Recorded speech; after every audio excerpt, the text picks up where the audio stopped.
Paschimbanga police recruitment বোর্ডের পক্ষ থেকে একের পর এক আপডেট ধামাকা বলতে পারো যে ডাব্লিউপি কেপি কনস্টেবলের ভ্যাকান্সি, তারপরে হচ্ছে ডাব্লিউপি কনস্টেবলের ভ্যাকান্সি, ডাব্লিউপি এসআই এর ভ্যাকান্সি, সেই সাথে হচ্ছে লেডি কনস্টেবলের ফাইনাল মেরিট লিস্ট পাবলিশ হয়ে গেল। লেডি কনস্টেবলের ফাইনাল মেরিট লিস্ট পাবলিশ হয়ে গেল।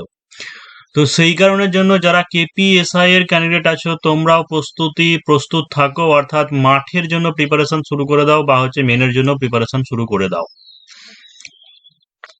যারা কেপিএসআই প্রিলি পরীক্ষা দিয়েছো, কেপিএসআই মেন স্পেশাল কোর্সের জন্য বা হচ্ছে আপকামিং মানে ডব্লিউপিএসআই যেটা ভ্যাকান্সি নতুন বের হলো সেটার জন্য যারা প্রিপারেশন দিতে চাও, যদিও দুটো আলাদা আলাদা ব্যাচ, 7797427424 এই নম্বরে হোয়াটসঅ্যাপে কন্ট্যাক্ট করে নেবে। অনলাইনে হয়, অফলাইনেও হয়।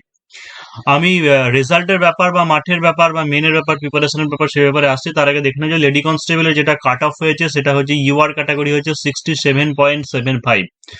দেখো যে দিন দিন কিন্তু এখন বর্তমানে ভীষণ মানে বিশাল হাই কাট অফ চলে যাচ্ছে। তো ইউআর এর ক্ষেত্রে কাট অফ হয়েছে 67.75। শুধুমাত্র মহিলাদের ক্ষেত্রে ভ্যাকান্সি ছিল 1335, এখানে সিলেক্টেড করা হয়েছে। তো সেই জায়গাতে 67.75 কাট অফ মানে বিশাল হাই কাট অফ চলে গেছে। তো বুঝতেই পারছি যে কম্পিটিশন কোন লেভেলে পৌঁছে গেছে। এটা সবার জন্য, সমস্ত মহিলাদের জন্য এবং পুরুষদের জন্য, সবার জন্য এটা একটা চিন্তার কারণ। এবং হচ্ছে যারা কম্পিটিটিভ জোনে আছো তারা ব্যাপারটা হচ্ছে সিরিয়াসলি নেওয়ার জন্য, যে এই ব্যাপারটাকে যে সিরিয়াসলি নিতে হবে, পড়া করলে ভালো করে পড়া করতে হবে, আর না হলে ময়দান ছেড়ে যেতে হবে। আর ইডব্লিউএস কাট অফ হয়েছে দেখো 37.25, এসসিদের কাট অফ হয়েছে 58.5, আর তোমার এসটিদের কাট অফ হয়েছে 54. যেটা এসটি কাট অফই অনেক চলে গেছে দেখো যে 54.42।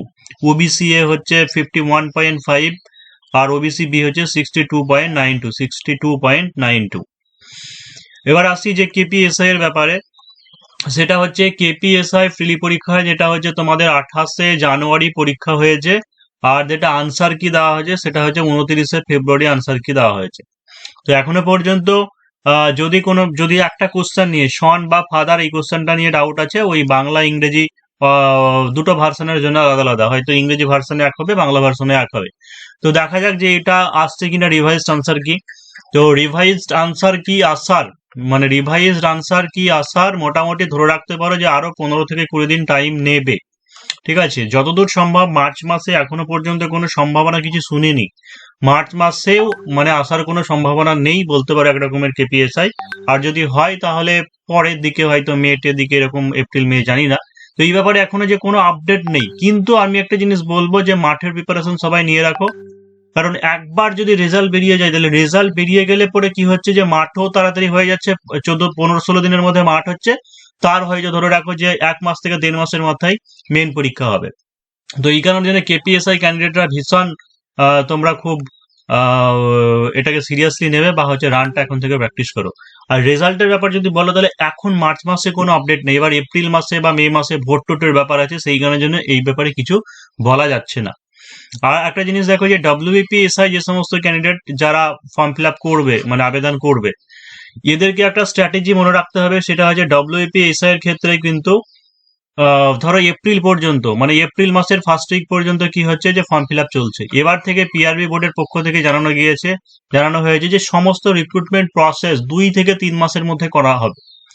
অর্থাৎ যদি এপ্রিল মাসে তোমাদের ফর্ম ফিল আপ শেষ হয়ে যায়, তাহলে এপ্রিল মাসের পরে মে জুন, তাহলে আর 1 মাস ধরে নিচ্ছি যে জুলাই মাসের দিকেই কিন্তু তোমার কি হচ্ছে বলে যে জুলাই মাসের দিকেই প্রিলি পরীক্ষা হয়ে যাবে। তাহলে জুলাই মাস যদি প্রিলি পরীক্ষা হয়, আজকে এটা মার্চ মাস, মানে যে মার্চ এপ্রিল মে জুন, মানে হাতে মাত্র তোমার 4 মাস সময় আছে। এই 4 মাসের সময়ের মধ্যেই কিন্তু প্রিলি প্রিপারেশন করতে হবে। আর তারপরে যদি 3 মাসের মধ্যে রেজাল্ট বেরিয়ে যায়, তাহলে হচ্ছে আগস্ট সেপ্টেম্বর অক্টোবর, মানে হয়তো দেখা গেলে যে পুজোর পরেই বা হচ্ছে পুজোর আগে এমনকি হয়তো মেন পরীক্ষাও হয়ে যেতে পারে। তো সেই কারণের জন্য জোর কদমে প্রিপারেশনটা শুরু করে, বিশেষ করে এসআই এর ক্ষেত্রে আগেও বলেছি এখনো বলছি, সেটা হচ্ছে প্রিলি মেন একসঙ্গে শুরু করতে হবে। তার কারণটা হচ্ছে প্রিলি শেষ করার পরে মেনের জন্য টাইম পাওয়া যায় না।